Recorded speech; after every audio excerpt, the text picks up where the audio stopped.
Lo bangga sama Elon Musk yang mau ke Mars.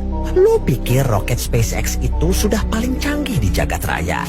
Sini gue beritahu satu kenyataan pahit buat ego lo. Ribuan tahun yang lalu, tepatnya pada tahun 621 Masehi, terjadi peristiwa yang mematahkan hukum fisika konvensional. Saat manusia belum kenal mesin uap, Nabi Muhammad sudah menembus 7 lapis dimensi hanya dalam semalam. Kalau lo masih berpikir ini cuma dongeng pengantar tidur tentang kuda bersayap, berarti lo adalah orang yang paling malas buat belajar fisika. Kejadian ini bukan soal sihir sulap salapan. Ini adalah demonstrasi teknologi level dewa yang bikin teori Einstein terlihat seperti pelajaran sekolah dasar.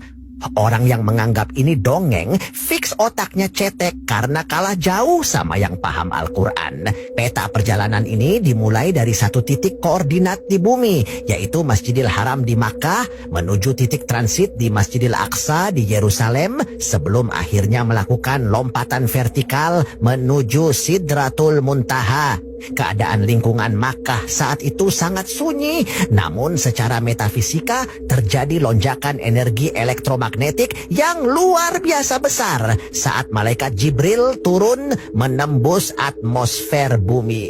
Tubuh manusia adalah perangkat keras yang tersusun dari molekul organik yang sangat rapuh. Untuk bisa melakukan perjalanan antar galaksi, apalagi menembus dimensi ketujuh, Nabi Muhammad butuh peningkatan perangkat keras biologis dan transportasi energi foton. Kita tidak bicara soal mukjizat instan, kita bicara soal proses teknis yang dilakukan oleh malaikat Jibril sebagai insinyur surgawi. Prosedur ini dimulai dengan bedah molekuler atau operasi pembelahan dada. Sebelum lepas landas, mesinnya harus diperkuat melalui pembersihan sektor hitam untuk membuang residu frekuensi rendah. Ego dan nafsu manusia adalah penghambat masuk ke dimensi tinggi. Maka malaikat Jibril melakukan format ulang sistem operasi batin Nabi agar sinkron dengan frekuensi energi murni dari dimensi malakut. Jangan sampai lupa bagian krusial ini. Sistem pendingin air Zam-Zam. Air Zam-Zam di sini digunakan untuk mencuci hati karena proses masuknya energi tingkat tinggi itu menghasilkan panas luar biasa ekstrem. Zam-Zam memiliki struktur molekul paling stabil di bumi yang berfungsi sebagai cairan pendingin atau liquid cooling agar sel tubuh Nabi tidak hancur terbakar saat proses sinkronisasi berlangsung. Sekarang, mari kita bandingkan dengan teknologi roket manusia untuk melihat betapa ceteknya keilmuan kita. Roket tercanggih saat ini masih terjebak pada prinsip hukum ketiga Newton melalui pembakaran bahan bakar kimia. Efisiensinya sangat menyedihkan karena 90% berat roket cuma bensin. Kecepatannya pun cuma sekitar 8 km per detik, sangat lambat untuk skala kosmik.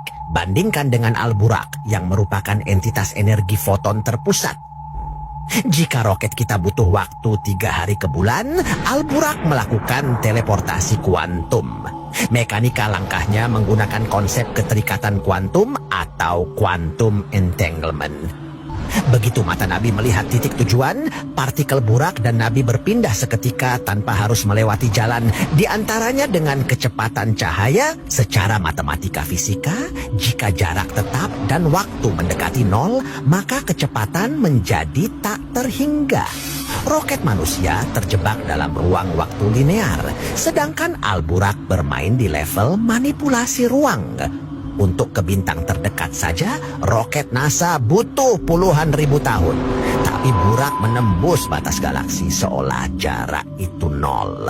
Ini teknologi yang membuat mesin jet kita terlihat rongsok. Onderdil fisik Buraq bukan baut dan besi, melainkan putaran partikel subatomik yang dilengkapi pembangkit medan pelindung atau shielding generator.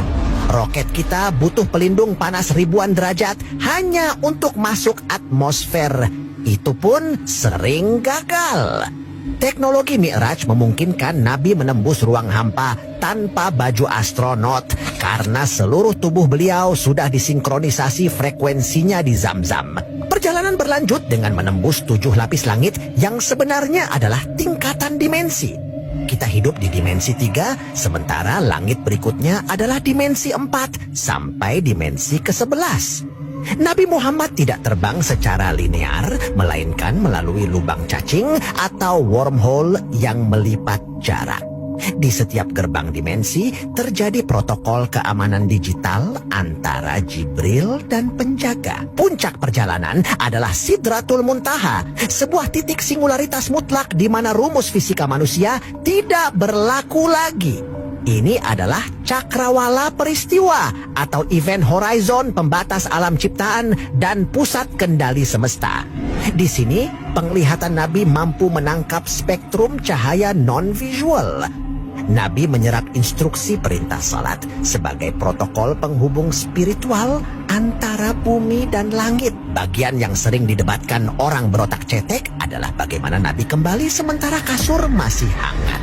Rahasianya terletak pada teori relativitas khusus tentang dilatasi waktu. Karena Nabi bergerak melampaui cahaya di dimensi berbeda, waktu di bumi seolah berhenti total atau membeku. Secara matematis, perjalanan lama di langit hanya memakan waktu sepersekian detik di jam bumi kita. Itulah alasan fisik yang sangat masuk akal mengapa air wudhu yang tumpah belum sempat habis mengalir ke lantai dan suhu panas di kasur belum sempat dingin. Saat kembali, lingkungan Makkah masih sunyi, menunjukkan loncatan waktu ini dilakukan dengan presisi matematis luar biasa. Orang yang menganggap ini dongeng hanyalah orang yang malas berpikir dan keilmuannya masih cetek selevel anak sekolah. Nabi Muhammad adalah manusia pertama yang melakukan login ke sistem pusat semesta dan kembali lagi untuk membawa laporan hasil riset berupa perintah salat demi menjaga sinkronisasi sinyal antara manusia dan langit. Kalau lo masih menganggap ini dongeng, fix otak lo memang butuh diservis total karena lo tidak sanggup melihat kehebatan sains tingkat tinggi yang jauh melampaui zaman kita ini.